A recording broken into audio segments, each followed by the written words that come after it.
You want to know a trick that help you improve your score? Sometimes it's better to think about the ways in which you'll fail than the ways in which you're going to be successful. Now, if that doesn't make any sense, let me explain it a little bit more. Sometimes we all learn by the failures more than we learn through our success. So, as we're preparing for the PMP, this episode flips everything. Instead of talking about all the ways we're going to be successful, let's change the tables, let's change the game, and let's talk about all the things out there that could end up killing us, end up sinking our scores, end up causing us to leave the PMP crying. Because believe me, and teaching thousands and thousands of people, I've seen people make tons of these mistakes, and I want to lay them out for you. So I got me and my buddy CJ, awesome instructor. We're going to lay out for you all those pitfalls that you could fall in so that you now will jump over them. So this is going to help you out a ton. Let's jump into the episode. So the real question is this: how do hardworking project hustlers like us, who aren't afraid to put in the work, who invest in ourselves and our careers, how do we prepare for the PMP in a way that makes us battle ready for the onslaught of situational questions we know we'll face, so that we can walk into the exam with confidence and walk out with the project respect we deserve? Now, I've been in your shoes and I've done it. Join me as I guide you step by step to your PMP success using the most innovative study practices and the best tools on the market. My name is Scott Payne, and welcome to PMP Exam Success Secrets. So I wanted to have a little different episode this time. You know, all the other episodes that we have, there are a ton of great, detailed lessons on the PMBOK. We do interviews with people, interviews with students and experts and all those things. Now we got a little bit of mix up here, all right? So we got CJ, Cecilio. He works with us. He's his own man. He is a thought leader in the project management world. You're going to know him really, really well. You got to check his stuff out, and I'll show you his podcast pretty soon too, right? But we are going to talk about, because we train a lot of students for a long time, what are the guaranteed ways to fail the PMP exam? Now, we don't want to go through and do that, but if you wanted to, how would you fail it? Because we've seen it all right? And so we're going to go through all these ways that guarantee you fail the PMP exam. So hopefully you don't do them and you actually end up passing, all right? So CJ, why don't you introduce yourself, say hello to everybody. Hello, everyone. Cecilio CJ Mills. Feel free to call me CJ, the Cecilio. My parents are from Panama and Costa Rica. Spanish is their first language. So it's a raw deal because when they speak English, they sound Jamaican. But yeah, so call me CJ. I'm the founder of Creative Adaptive Thinking. We're a project management design firm, and we love to go beyond the cert. And so we've partnered here with Scott with PM Master Prep to provide as much training to the project management community as possible. And what we're looking to do is create an army of folks who not only understand what project management is, but they become certified and they become ambassadors of the field. So that's our goal. 100% agree, man. CJ, like, when you talk about, after this podcast, guys, you got to go check CJ's stuff out. We'll have descriptions down below for all the links. Got to go check it out, man. If you want to change your project management life after you get done with this PMP, you got to follow his stuff. Got great content. So we'll go through that stuff later. But CJ, why don't you just get us started? So if you had a student who wanted to fail the test and wanted to throw away a bunch of money, what would be the first way that they could guarantee that they failed the PMP? What do you got for us? Walking in and thinking that their previous experience is going to carry them through. Ooh. I already know what I'm doing here. I'm a project manager. Right. I just need to get the letters behind my name. There you go. So not showing the respect or kind of coming in with a certain hubris, right? Or something like that, like a cockiness. So how does that hurt them? Like, why does that lead to failure? Well, I mean, I think that respect and hubris are two good words. So in a past life, I used to box. And one of the major things is no matter how much better you are than your opponent, if you don't respect your opponent, you're likely to get knocked out. And so it's sort of the same thing with studying for the PMP exam. If you walk in and you don't respect the amount of time that it will take to study, the amount of concentration that you have to devote, whether you're in a boot camp class or you're studying for those next 3 weeks, then you're simply not going to be able to cut it. You're going to fall into that category of folks who usually get hurt. We don't want to do that. I mean, it's a lot worse in the boxing world, but PMP, I don't want to waste all that time. Well, in the boxing world, it's just it's just a punch. For this thing, you're throwing away thousands of dollars, right? I don't know, man. I don't know how much it is to fix teeth, but like, I'll take the failed PMP over like a nose job. So, but we don't want to do that, right? Very true. Okay, cool. So if someone, so what do we do in those situations, or what do you do in those situations when you have people that are coming in with this attitude where, you know, they don't really respect their opponent? And not that the PMP is an opponent, but it is a worthy thing to accomplish. So how do you deal with those situations? Sure. And you know what? We can look at it as an opponent. It's almost like when, you know, if I stick with the boxing analogy, when you're sparring, you're in the same gym, in the same camp with someone, but you two will have a match in the ring, and it's a test of your abilities. Mm-hmm. And so in this sense, you know, the PMP exam is going to test your abilities, not only with knowledge of project management and with PMI's methodology, but then your ability to take the test. Mm-hmm. So one of the first things that I tell folks is hey, you know, leave your job, leave your world out the window, because this methodology needs to cover all industries, all verticals within industries. And even within them, from company to company, project management is slightly different. So, and I'll use this statement. I'll say, remember those bracelets where it was, what would Jesus do? Yeah, I heard of everybody to kind of laugh. I got you. Right. And I'll say, you know, we need one that says, you know, WWPMBOK. What would PMBOK do? Right. Something like that. You know, and you know, folks kind of chuckle and laugh, but they get it. They get it that, like, you know, I must think, what's the PMBOK going to do? Because this is their letters I want to put behind my last name. I like that. That's good. I'm writing that down. What would PMBOK do? That's cool. So what is the right? So a lot of this comes into attitude, right? This is all about a relative attitude. So what is the right attitude for a student to come at the PMBOK, get in the ring with the PMBOK to have? What's their attitude? You know that. So it's funny because as PMs, the attitude that we need to exude in our daily practice is almost the one that you must come with for the exam, right? And so that's one of openness. That's one of, okay, I might think I know the answer, but let me search for that 5%, right? I always say, instead of looking at the 95% you think you know or already agree with, search for the 5% that might help.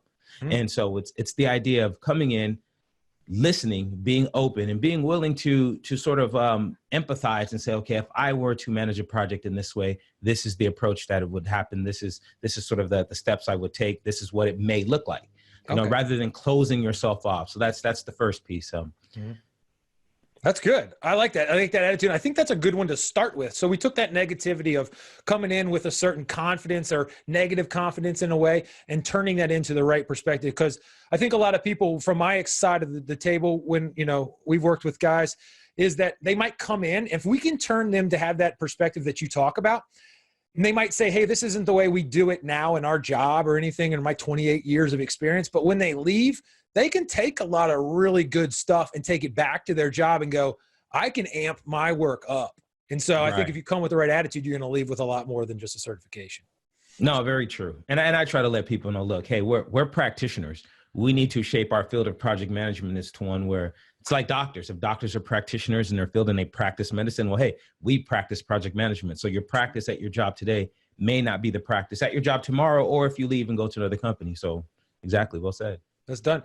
All right, man. So I got one. So let me drop this one on. One of the things in a more like technical sense is we have some people who try to memorize their way to the PMBOK or to the PMP cert. So they look at that book as, all I got to do is I got to jam myself in the library or the thing, and I just got to read it and memorize all this stuff. And once I do that, then I'm there. I got it. I'm going to be successful. So I think that's one way that you can guarantee failure, is by trying to memorize and only memorize your way to success. Absolutely. Absolutely. Right. Here's the idea. I liken it to being a carpenter. Okay. You know, so when folks come into the class, I'm like, you guys are carpenters, and you have a screwdriver, you have a plier, and maybe a hammer, right? Mm-hmm. And now what this course is, it's another tool set, like any other, you know, agile, anything, right? It's another set of tools. So now I'm going to give you a compound miter saw and a laser level line, right? Nice. Just because you memorize all of these tools does not make you qualified to go and use them. You have to actually go and sort of fail your way to success, and, you know, kind of see which ones work and see which ones don't. So understanding it and being able to synthesize information and relate it to what you're doing is key to being able to answer those, what should the project manager do next type questions. That's awesome. Yeah. And that's exactly what I was thinking about too. And that's what we've learned is like, if you try to memorize it, you're not going to get that perspective that you need to be able to put yourself in. Because a lot of people ask, well, are these the questions on your simulator and stuff that are exactly on the PMBOK? And I go, or the PMP exam, I go, I don't think you understand the concept yet. Like they're going to put crazy questions on there, some hard, some easy, and a lot in the middle. But the way you get through this is flexibility of mind and creativity and being able to use those concepts in this world that you just described in the previous to say, what would the, like your wristband said, what would the PMBOK do next? What would the project manager do next? And I try to tell people this too. I tell them, look, there's is it 662 tools and techniques or ITTO, something like that. Yeah. I dare you to memorize all of them. Right. Yeah, I dare someone to memorize, and anyone that says that that's what they're going to do, I doubt that they can recall all 600 and some odd tools and techniques anyway. So, good luck with that. Good luck if you think that that's going to be the way to pass the exam. Yeah. And a lot of times it's like, do you want to, to use a weird reference, like, I don't know how I know the alphabet. I really don't know. I'm the guy who can't do it backwards, by the way, but I don't know how I know A to Z. All right. But somehow I know that those letters go together into words and those words have meaning. And when I string them together in sentences, they make pictures in my mind that I can remember. And so if I try to just take those letters, which are the inputs, outputs, those individual things, and just focus on those, I'm just memorizing the alphabet in a sense. Right. But I need to have a story in my head, an opera in my head or whatever. And so like, you got to move past that basic memorization basically. And then, like that's the whole focus of like what we're doing with my book and the e-course and all that stuff and the stuff that we do together and the way in which we teach is we're trying to create the perspectives with like the John story and all this other stuff to give you not only how you like those carpenter things, like we want to show you how someone's using this compound miter saw so that you can use it on your own. And so that's pretty cool. All right, man. So, all right, let's go. Now we're going back and forth. Let's go back to you. What else? What's another way we can guarantee failure? All right, let's see. We've covered trying to memorize. We've covered coming in with sort of that, machismo attitude. I like to use that word because that's how my mom would say it, machismo. Yeah. I think the third way is assuming that, and this is under assumption that someone's taking a boot camp, right? Assuming that you can walk in for 4 days and then pass the exam on the 5th day. Ooh, that's good. Right. There are some providers out there that say that, right? I don't want to name names. They say that, and it may be possible, but I don't think it's good holistically, right? I think it's difficult, and I don't think it's real. You're really getting the point. So talk me through why that's a failure mode in a sense. For the main reason is this, with the PMP exam, there's a level of practice that you have to go through just to sit for the exam. So one of the first things I'll tell people is, when's the last time you sat down for 4 hours, uninterrupted, doing the same thing, staring at a computer screen? You need practice with that, right? When's the last time you took 200 questions in 4 hours? A lot of people, it's been 20, 30 years, right? SATs or GMATs, right? All right, well, you need practice with that. So to assume that just because you sat in a class for 4 days and you could have had the PM master prep, the best material out there. You could have had one of the best instructors delivering the content to you. You could have been looking right at him, dude. Right? Looking right at him. So yeah, right. But and it's like, do you think that so I'm here on the West Coast and everybody's a Warriors fan. Do you think Steve Kerr is gonna take the Warriors to the championship on day one? No. It's like Steph Curry's not going to shoot from the half court a shot in a game unless he's done it 10,000 times, practicing. So it's the same thing. You can't show up for 4 days in the preseason and expect to go to the championship game on Friday or that 5th day and think you're going to win. Oh, that's good, man. I really, really like that one. I think that one's really helpful because and that helps you lay out the kind of like your mileposts or how you lay out your entire plan to say, hey, I'm going to take this boot camp. I'm going to do this pre-work. And then afterwards, I'm going to give myself enough time to be able to get those shots in, to be able to get that practice in. So that's really good. So I wanted to build off that one because that hits off one of mine was a lot of people wait to the end of their prep to start taking questions. right? Like I find that people start taking questions and they only take full exams. So while we have to build our skills to build those muscles, the other thing I start thinking about is, yeah, we got to get to 200 questions. We got to build that muscle. But just like lifting weights, you don't go in and just like rack it up and try to like, you know, do that from zero. So how we build our skills matters. So if you just wait to the end to try to build your skills and you do it with full exams only, there's a risk in that, in my opinion. And so what I would like them to do is methodically, as they're building their knowledge and studying post-class, that they're constantly taking questions, because they're getting those jabs to the face all the time to help them learn. Maybe I don't know this stuff as well, and I'm learning through the individual knowledge areas, whereas it helps you see, you know, if you're getting beat up on a knowledge area or process group, you can focus your efforts there. But if you're taking the entire exam, 200, you lose it in the barrage of jabs in the metaphor sense that are coming at you from all different angles. You know, that's a good point. Yeah, that's a good point. You know, and one that, you know, admittedly, I'm not sure that I stress enough. You know, I certainly stress to people, hey, make sure you spar your 15 rounds if you're going to go into a 12-round fight, right? Yeah, no but doubt. I think the idea is that, yeah, you know, you do got to come in and, you know, you have to have your 10 rounds on a heavy bag, 10 rounds on a speed bag, 10 rounds of jump roping. So yeah, absolutely. And those are the little things that folks need to do. So, you know, sticking with the spirit of this piece here, it is the idea that this is a marathon.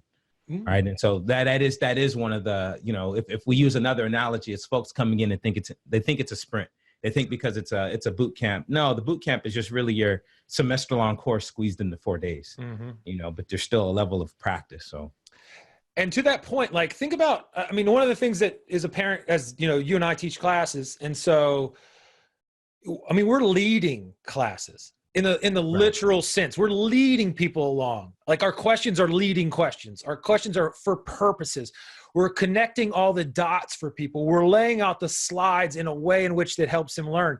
Now, when you're outside the class, you don't have a guide, like necessarily. I mean, you have books, you have other stuff. You need to follow a process afterwards, because it's a little bit harder when you leave that. I mean, I think a lot of people go, man, that was really good for 4 days, any class you go to. Whether when you come home, that's where the money's made. Can you convert that into real knowledge? And so, yeah, that kind of adds to the things we were talking about. So that's really good. Whose turn is it? Is it my turn or your turn? I can't remember. You know, you just went. I guess it's time for me to go. Okay. If you need time, I got one. Yeah, go. Okay, cool. The other thing I was thinking as you were talking, and this is one that just came to me, in your analogy of like Steve Kerr and the Warriors, the basketball team, and, you know, the boxing and stuff, and the marathon, you may see an individual athlete accomplish something or do something. The boxer wins the match, you know, the boxing match, etc. But in reality, there's a lot of people behind him or her. And so you're not doing this alone. And so I think a lot of people, you know, it's your professional life. A lot of them go at this alone, and they don't leverage, you know, help, teams, you know, other people enough to realize that to do something great in this world, it's a lot easier and a lot better to use our team. So to summarize, going at it alone, I think, is the one way that you can, you know, increase your odds of failure. You know, that's a great one, Scott. That you know, I'll say this again in my practice of teaching and leading people along. I do mention, hey, you know, tell your family members, tell your friends that you know, and it's a play on words. It's psychology. I'll use the phrase. Don't say I need a month.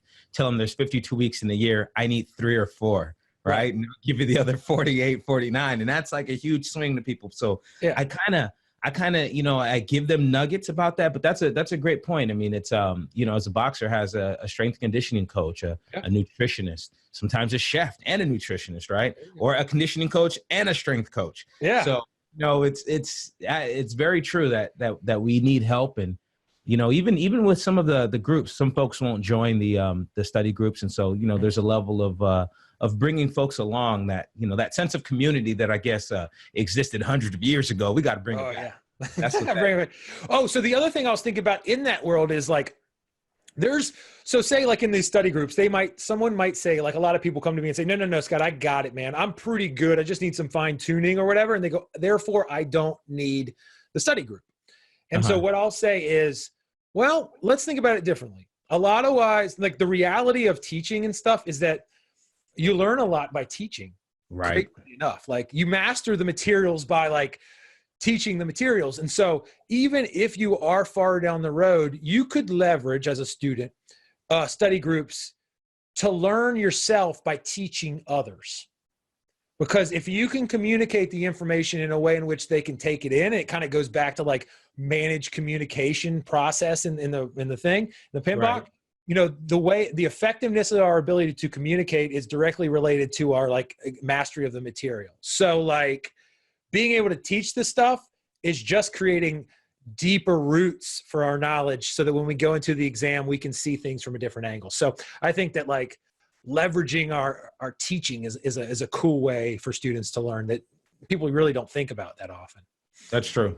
And, you know, you're making me think of in my classes, it's sort of like I live for the moment, and it usually happens around, you know, the third day. I live for the moment that someone in the class answers someone else's question. Oh yeah. So confidently. And, you know, sometimes we don't live for those moments because we don't want the people who want to be teachers, you know, throughout the 4 days. But, you know, when you get to that third or that fourth day and someone answers a question, you see them working it out as they're explaining it and expressing it. And it's like a proud papa moment. There's no other word there's no other way to describe it. But I mean, yeah, you know, so when folks can teach it, that's when they know it. And that's a good point to make sure that folks sort of join these groups. So, you know, I'm learning from you now. Dude, but I mean, that idea came out through our conversation. So it's totally good. So you got one more for us? What else you got? Secrets with Scott. Somebody should name this podcast PMP Exam Success Secrets with Scott. Someone should name it that. Someone needs to figure that out. Someone needs to put a thing behind me that says that and stuff like that. So. All right. Let's see the one. Okay, so we've talked about folks coming in sort of too cocky, trying to memorize, not utilizing a team. Now, to spawn your mind, I know you, and I know we've talked through this. You're a proponent of leveraging the PMBOK, right? You want them to leverage the PMBOK, right? To a certain degree. Okay. To a certain degree. Here's my secret when I teach folks. I say this. I say, one thing you need to do is read the PMBOK. From chapters 4 to 13, I'll open the PMBOK up. I'll show them it's really only half the guide. Don't be apprehensive. A lot of it's charts and diagrams. Yep. But read it one time through. Just do not try to synthesize it and make understanding of it because it's not a book. Yeah. It's a guide. So you just need to read it so that you become familiar with the vernacular of PMI. The way to leverage it, in my opinion, is once you're studying and you've recognized those knowledge areas that you're not scoring well in, then that's where you sort of go and you check on that chapter for the week. So it's a little bit like, you know, if you're training for a 5K, go run 3 miles once, but the rest of the time you can just run a bunch of 400s and you'll still be okay. Yeah. I think that's a great point.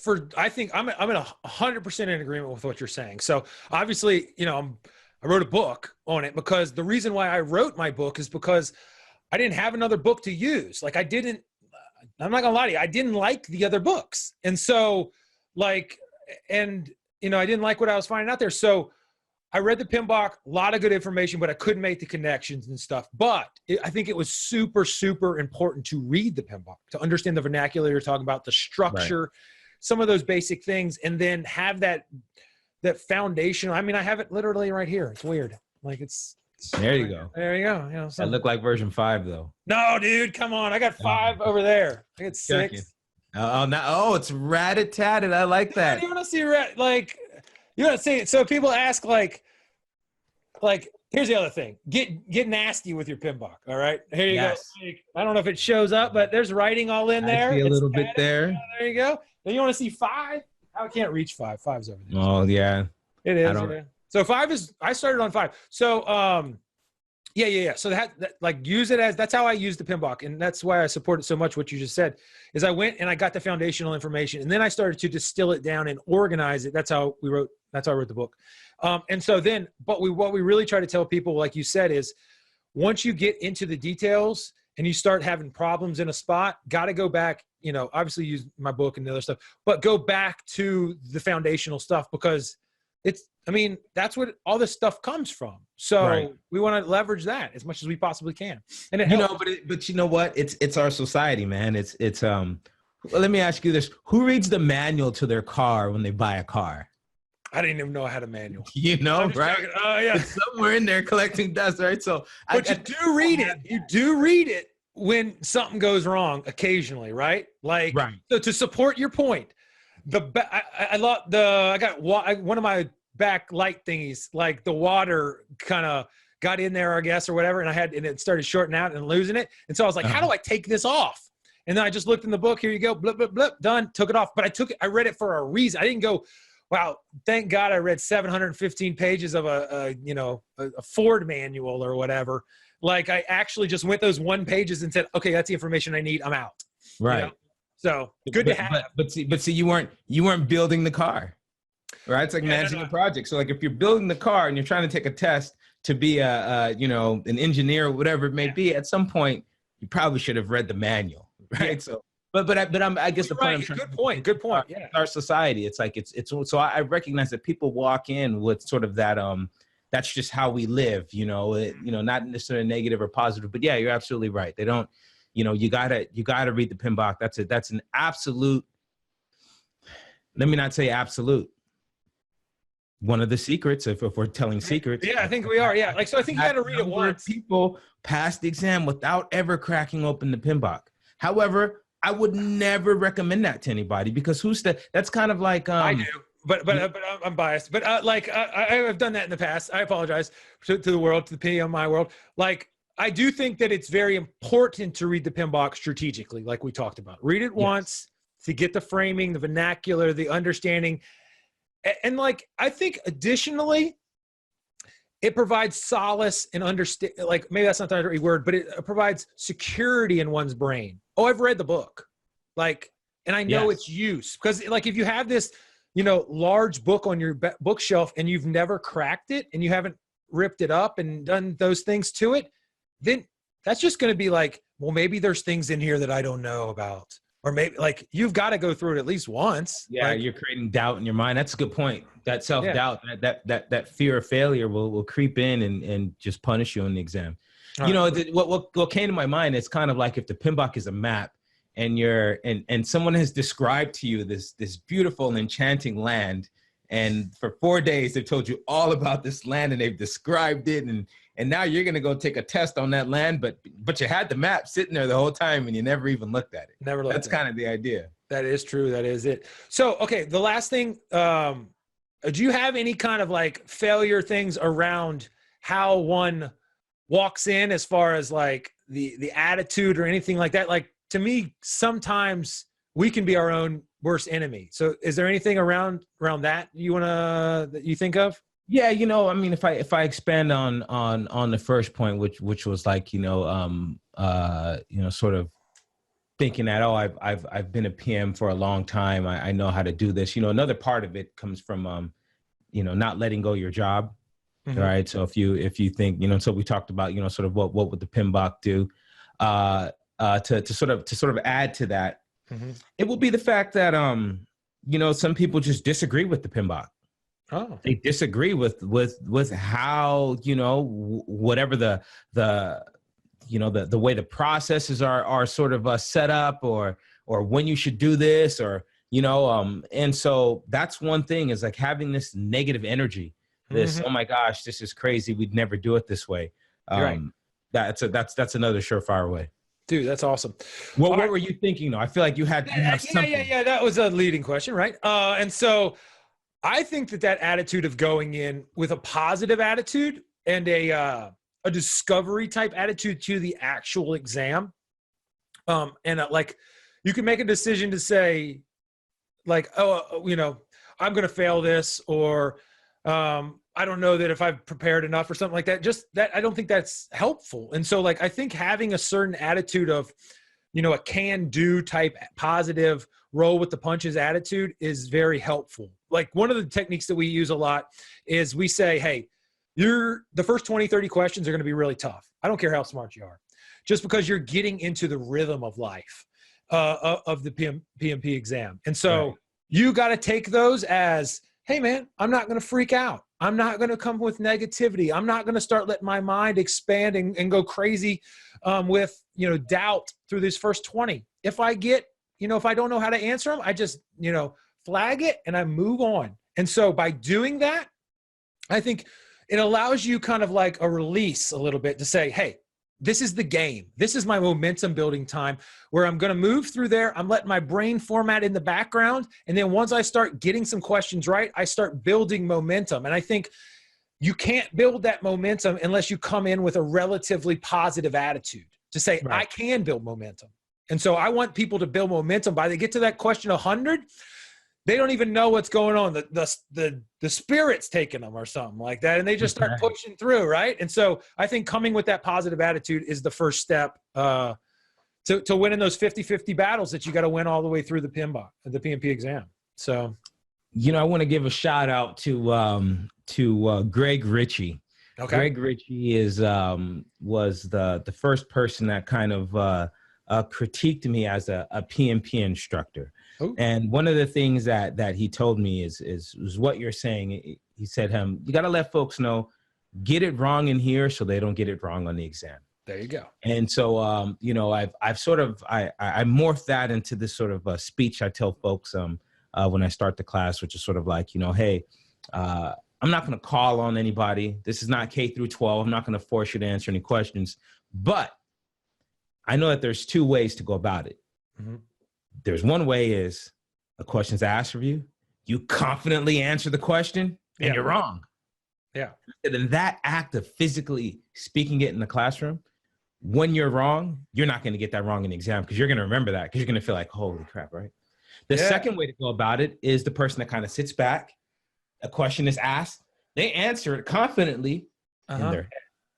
Yeah. And then they're wrong. And they're kind of like, oh, okay.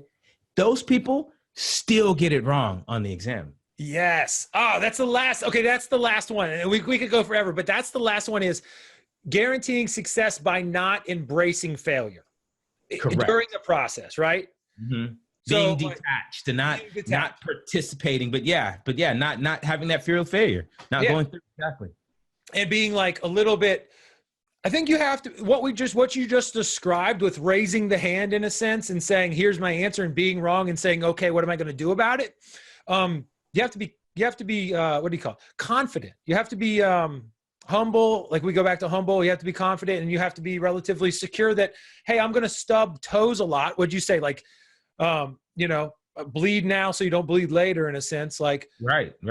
That's what this is all about. So whether it's like we talked about earlier, taking those quizzes earlier and stubbing our toes quickly, getting involved in teaching people, it all kind of goes together. So, what we can do after this is I'm going to summarize all these points that we went through and maybe we'll do another one. We'll do a second installment of different things that we think are failure. Cause I'm sure this will spawn other people. And if people are listening, when they're listening, they can send in their thoughts on, what they think the biggest things that cause failure are. So hopefully, please, folks, if you're listening, send some stuff in because we want to make these secrets not secrets. Yeah, you're right. So if it goes PMP exam, you already know this stuff with Scott. That's what we're going for. Okay. Right. Yeah. The well-known facts already established in this world about the PMP exam with CJ and Scott. So that's good. All right, man. Well, this is really, really good. I think this is, we're going to do a couple of these over the next couple of weeks and months. So all we're doing through this is trying to get as much information to you guys out there, PMP listeners. So go to CJ's sites down below, go to my site, reach out to both of us personally. CJ's, a nice guy. He won't bite your head off. He's here to help you. So am I. So reach out to us, use our products. We're here to help you. Go to the next lesson and the next, the little thing we have down below, the next podcast, all this stuff is going to help you. So I really appreciate your guys' time. I know you guys are busy. You're studying for this PMP exam. We're going to continue to put out great content for you. And we'll see you in the next episode. So thanks again, CJ, and see you guys later. Thanks for having me. Yeah, man. Bye-bye. See ya. Hey guys, thank you so much for tuning in today. I know that when I was studying for the PMP, it was really, really hard to find one good source that would guide me from the beginning to the end and that would speak to me in a language that I understood. No mumbo jumbo, no jargon, just something that I could work with. That is why this podcast exists. Now, if we are making a difference in your life, if we're helping you, let's do something bigger, you and I. Let's share it. Let's find somebody else. Why don't you find somebody else that you could share this podcast with so we can extend our reach, you and I. We can help them, all right? And if you want to continue to learn, if you want to continue to go farther, come to pmmasterprep.com/free. We have awesome free resources that are going to take your study skills, boom, to the next level. So go check it out right now. Go to pmmasterprep.com/free. Get all the stuff that I'm dropping on you, new stuff all the time. So go check it out and I'll see you there.